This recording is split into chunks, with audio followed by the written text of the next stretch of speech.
From JBS Studios in Greater New York, this is the JBS News Update with Teisha Bader.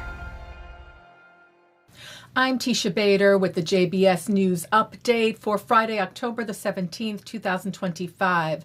Several of the recently released hostages have completed their medical examinations at the hospital and have been sent home. Matan Angrest, Matan Zangauker, and Omri Miran were discharged today. Miran told a waiting crowd as he arrived home, "I'm here, but there are still people who have not received closure. There were memorials and funerals over the past week," he said, "and my heart is with everyone." Also saying, "Now is the time to return to life, return to family. Thank you to all the people of Israel."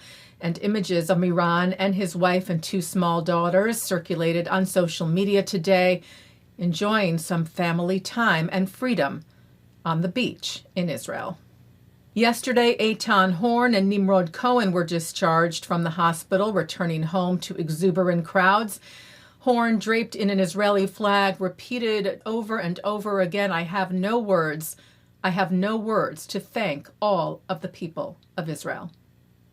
Well, as the ceasefire in Gaza appears to be holding, terror group Hamas is now targeting local Palestinian opposition within Gaza.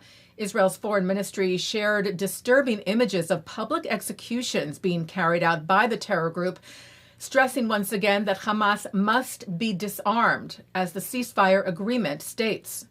U.S. President Donald Trump was also cited saying that action would be taken if Hamas continues to kill people in Gaza. The IDF has conducted several counter-terror operations this week in Judea and Samaria, the West Bank, as well as in Lebanon against terror group Hezbollah, including destroying underground terror infrastructure.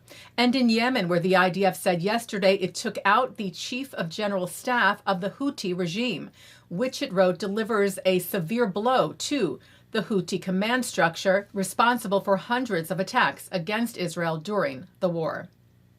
Well, turning now to Spain, where riots broke out in Barcelona on Wednesday, with tens of thousands protesting against Israel, even though a ceasefire had just been reached days before. Local media Catalan News reported that protesters also blocked the team buses of visiting Israeli basketball team Hapoel Yerushalayim at the hotel where they were staying, ahead of a match against a local team. At least 15 people were arrested.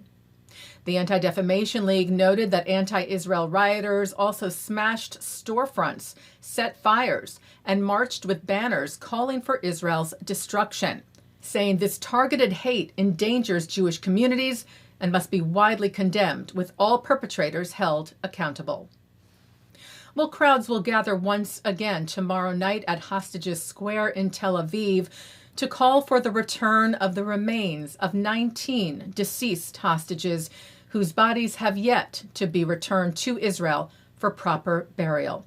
The Hostage Families Forum wrote, after a week filled with moments of both joy and pain, the hostage families and returned captives invite the people of Israel to the main rally at Hostage Square to continue the unfinished struggle, now more than ever. Taking a look now at our programming for tonight on JBS for Friday, October the 17th. Live Shabbat services are coming up at 6 o'clock from New York City's Central Synagogue, followed by Shabbat services from the Hampton Synagogue.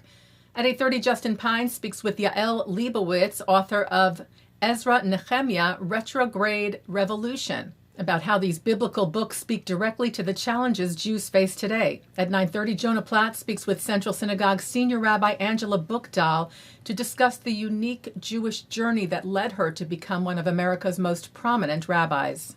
At 10:30, it's a replay from the Hampton Synagogue, followed by a replay from Central, and coming up next, a look at this week's Torah Portion.